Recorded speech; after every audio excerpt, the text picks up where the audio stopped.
रीवा जिले से है, जहां सौंदर्या बिल्डर पूरे शहर में अपने कारोबार की जड़ें फैला चुका है। शासकीय संपत्तियों पर तो राजनीतिक आकाओं की छत्रछाया में कब्जा किया ही, अब निजी भूमि स्वामियों से मिलकर भी अवैध कारोबार में सम्मिलित हो गया है। यह आरोप सामाजिक कार्यकर्ता अधिवक्ता बीके माला ने लगाया है। आपको बता दें कि रीवा वासियों को अंतर्राज्यीय बस स्टैंड का सपना दिखाकर सौंदर्या बिल्डर को बेशकीमती जमीन दी गई, जहां उसके माल थिएटर, गोल्ड पैलेस, होटल संचालित हो रहे हैं और बस स्टैंड की दुर्दशा किसी से छिपी नहीं है।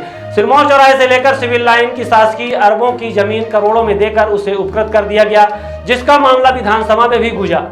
ताजा मामला कोठी रोड स्थित शांति मंडप की जमीन का है, जहां से शहर का एक बड़ा नाला गुजरता है। सौंदर्या बिल्डर के द्वारा उक्त जमीन आराजी नंबर 376/1 को भूमि स्वामी से एग्रीमेंट कर ऊंची इमारत खड़ी कर दिया, लेकिन उक्त ऊंची इमारत खड़ी करने में नगर निगम के अधिकारियों ने भी महत्वपूर्ण भूमिका निभाई और नाले में कब्जा करा दिया, जिसकी शिकायत अधिवक्ता बीके माला ने महापौर और आयुक्त आर्थिक अपराध में दर्ज कराई है। पूरे मामले को लेकर बीके माला ने कहा कि उन्होंने मांग की है कि अगर नगर निगम का कोई भी कर्मचारी नाले के कब्जे और अवैध कारोबार पर सम्मिलित है तो उसके खिलाफ भी कार्यवाही की जानी चाहिए।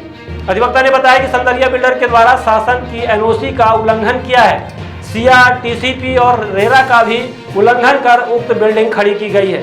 अब देखने वाली बात यह है कि सामाजिक कार्यकर्ता बीके माला की शिकायत के बाद शासन प्रशासन की नींद खुलती है और कोई कार्यवाही होती है, या अपने राजनीतिक संरक्षणदाताओं की छत्रछाया में सौंदर्या एक बार फिर रीवा को बाढ़ में डुबोने के लिए उक्त बिल्डिंग खड़ी कर शहरवासियों की जान जोखिम में डालता है। आइए आपको सुनाते हैं पूरे मामले को लेकर शिकायतकर्ता बीके माला का क्या कहना है।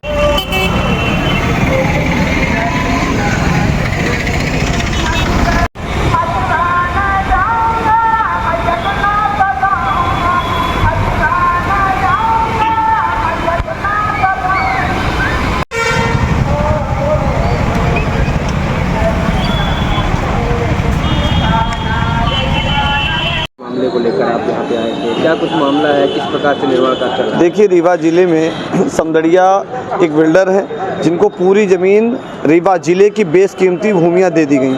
उसके बावजूद भी निजी पूंजियों में जब उनका यहाँ की शासकीय भूमियों के अलावा भी जब उनको लगा कि रीवा ऐसा परिक्षेत्र है जहाँ कोई बोलेगा नहीं, नियम विरुद्ध हम काम करते जाएंगे, हमको लाभांश मिलता जाएगा, तो उन्होंने निजी व्यक्तियों से टेम्परिंग करके कुछ रिकॉर्ड दस्तावेज ऐसे बना के निजी लोगों से भी ज़मीन लेना शुरू कर दिया और बिल्डिंग की एक बड़ी पैमाने पर बिल्डिंग बनाने का काम उन्होंने शुरू किया। और कुछ लोगों को इकट्ठा करके यहाँ शांति मंडप के पास, कॉलेज चौराहे के पास एक खुटेही भूमि नंबर 376/1 की आराजी में उन्होंने एक बहुमंजिला बिल्डिंग बनाने का काम कर रहे हैं, जिसमें शासन के नोशी नगर पालिका अधिनियम की जो शर्तें हैं उसका खुलेआम उल्लंघन कर रहे हैं। सिया का उल्लंघन किया जा रहा, टीएनसीपी का उल्लंघन किया जा रहा, रेरा का उल्लंघन किया जा रहा। इस प्रकार के शासन के जो मापदंड हैं उसका खुलेआम उल्लंघन कर रहे हैं। इस संदर्भ में हमने माननीय महापौर महोदय को, आयुक्त नगर पालिका निगम रीवा को और इसी संदर्भ में शासन को भी हम पत्राचार कर रहे हैं। माननीय राज्यपाल को, माननीय आर्थिक अपराध अन्वेषण ब्यूरो को भी पत्र दे रहे हैं और ये आग्रह कर रहे हैं कि इस प्रकरण की उच्च स्तरीय जांच कराई जाए। जो भी इस प्रकरण में दोषी है, उन्होंने, नगर निगम के अधिकारी भी यदि दोषी हैं, उन्होंने नियम विरुद्ध काम किया है, नगर निगम ने भी शह दिया है, तो उसकी भी जांच होनी चाहिए। इस बाबत हमने माननीय आयुक्त महोदय को भी पत्र दिया है और माननीय महापौर नगर निगम रीवा को भी साक्ष्य को अवगत कराया है, पत्राचार किया है कि इसकी जांच होनी चाहिए और प्रकरण में जो दोषी उन पर कार्रवाई होनी चाहिए। शहर में और भी कई सारी नंबर एक बिल्डिंग बनी है, उसमें भी काफ़ी सारे विरोध। देखिए, लगातार आप देख रहे हैं कि विगत 10 वर्षों से एक ही बिल्डर है सौंदर्या, और सौंदर्या बिल्डर के अलावा कुछ नहीं है। रीवा में लोगों को अंतर्राज्यीय बस स्टैंड का सपना दिखाया गया। आप देखते हैं कि अंतर्राज्यीय बस स्टैंड की क्या स्थिति है। आप सिरमौर चौराहा में बेशकीमती भूमि ली गई, कितने बेरोजगार युवाओं को रोजगार वहां दिया गया। आज डीबी मॉल के तर्ज पे उसको लोग प्रचार कर रहे थे।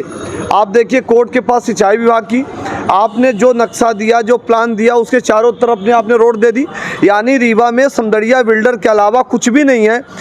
यदि सत्ता सरकार आपकी है, आपका प्रशासन है, तो क्या सौंदर्या बिल्डर को लाभ देने के लिए पूरे रीवा की बेशकीमती भूमियां बेच देंगे? क्या नगर निगम प्रशासन, जिला प्रशासन, यहाँ के जनप्रतिनिधि क्या कर रहे हैं? इस विषय में गंभीरता से सोचना चाहिए कि बिल्डिंग बेचने का काम, ज़मीन बेचने का काम रीवा के लोग कर रहे हैं, यहाँ की एजेंसियाँ कर रहे हैं। तो निश्चित तौर से जितनी भी बेशकीमती भूमियाँ हैं वो बिक गई। आज रीवा जिला प्रशासन के पास, नगर निगम प्रशासन के पास एक भूमि ऐसी नहीं जहाँ बिल्डिंग बना ले। यदि कोई ज़मीन बेच के हीरो बनता है तो कोई भी व्यक्ति ज़मीन बेच के गाड़ी ले लेता है, कोई भी ज़मीन बेच के घर बना लेता है। तो आपने क्या किया? नया कोई काम रीवा में हुआ हो तो बताइए। रीवा में आपने ज़मीन बेच के बिल्डिंग बना ली है, बिल्डिंग से कोई बिल्डिंग बनाने से रोज़गार मिला है? किसी एक व्यक्ति को रोज़गार मिला हो तो बताइए। भ्रष्टाचार हुआ है? हाँ, लाभ हुआ, बड़े बड़े लोगों को लाभ हुआ है। स्थानीय विधायक के इसमें क्या भूमिका मानते हैं? निश्चित तौर से स्थानीय विधायक क्षेत्र विधायक हैं, क्षेत्र विधायक को दखल करना चाहिए। आज वर्तमान में मंत्री हैं, जनता की आवाज़ के लिए हमने नेता चुना था। आज वो नेता यदि नहीं सुन रहे हैं, नहीं कर रहे, उनकी सरकार है और सरकार में उप मुख्यमंत्री हैं, महत्वपूर्ण दायित्व में, तो उनको देखना चाहिए, विचार करना चाहिए, इसकी जांच करानी चाहिए।